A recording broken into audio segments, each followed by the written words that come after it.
Innocent Gannon and his family obviously deserve to be respected. I can only imagine how traumatizing this is, as he said. But again, how did a YouTuber obtain such gruesome photos? Is it that easy for anyone to just put in a request, pay some money, I think it was a couple $100s, and get these crime scene photos? And the answer actually varies state by state. We checked today in Florida, where Gannon's autopsy was performed. A bill was signed into law this year prohibiting the release of crime scene photos of the killing of a child. Senate Bill 404 was pushed by Tristyn Bailey's foundation. The organization was formed to honor the life of Tristyn, a 13-year-old who was tragically murdered and stabbed over 100 times by a classmate. That was another tragic story.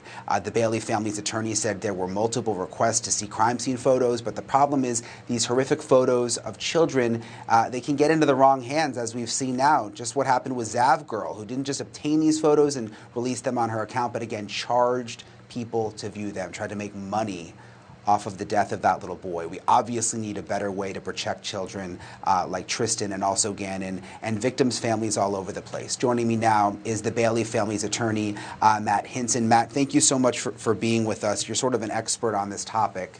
You helped write the law in Florida. I want to ask you, there's been some confusion with the situation with Gannon. Initially, a lot of people thought that this YouTuber obtained the photos through Florida, from Florida, because Gannon's autopsy was in Florida. But it seems like with this law that wouldn't be possible, and it's starting to look more like the photos actually were released by Colorado. Can you explain?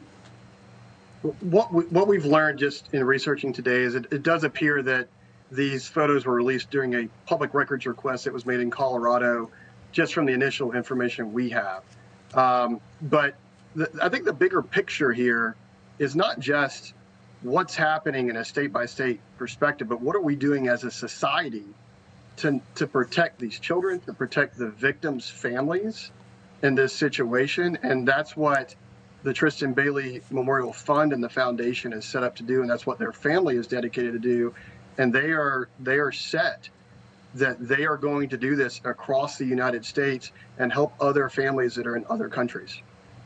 Or, I'm sorry, other states. And I know you got the law through. You got the law through in Florida. I mean, could you do something in Colorado now with the foundation, now that you've heard about Gannon's story? Well, certainly the foundation is willing to work with all victims. One of the big proponents and one of the big portions of this foundation is to work on victim advocacy, whether it's through teaching families how to deal with the media aspects and the prosecutorial aspects of the case, but also through legislative action. And whether that's in Florida or whether that's in a different state, I can tell you the Bailey family is very set on helping all victims and their families. I want to read you something, Matt. This is a viewer email that we got after one of our segments this week from someone named Mike in Providence, Rhode Island. And this is a question that I've gotten over and over again. Why aren't your commentators asking the question or talking about the fact that Gannon was 11 years old, and being he was a minor, how could they post naked photos of him? Wouldn't that be considered child porn, lewd photos, and be a felony? Your people aren't talking about that at all. I'd like to know why this YouTuber isn't being charged for posting lewd photos of a minor.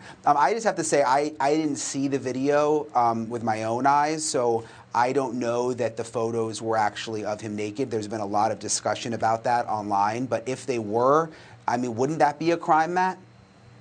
Well, there's a lot of things that play into these issues, whether or not nude photos are crimes or not.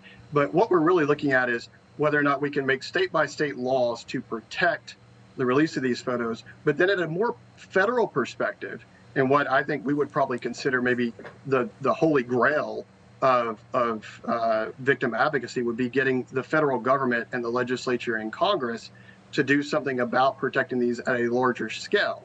And I would say Justice Potter probably put it best when we talk about absurd and obscene material. You know it when you see it. And I have not seen these photos. I don't want to see them, and I don't think that the American public needs to see them.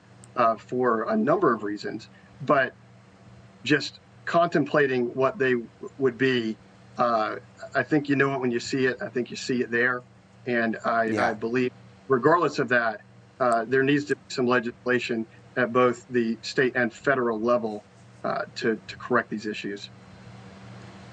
Yeah, and it's unfortunate because, as you know, once these photos are out there, they're always going to be out there. I mean, they're still floating around. Different people post them. Even Gannon's dad said last night, he's like nervous to go on YouTube now. One of them might pop up if he's looking up stories about his son. So I think you're right. I mean, a federal law would really be the holy grail, and it seems like something everyone would hopefully be able to agree on.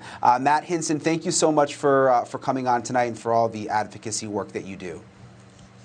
Absolutely, and thanks so much for sharing Tristyn's story and all the stories of these victims' families. It's so important, and it's important to remember the victims here, not just the story of how they passed, but who they are and how they lived. It is. That's very important. Thank you for watching. Go to newsnationnow.com to find NewsNation on your cable provider. And don't forget to click the red subscribe button below to get more of NewsNation's fact-driven, unbiased coverage.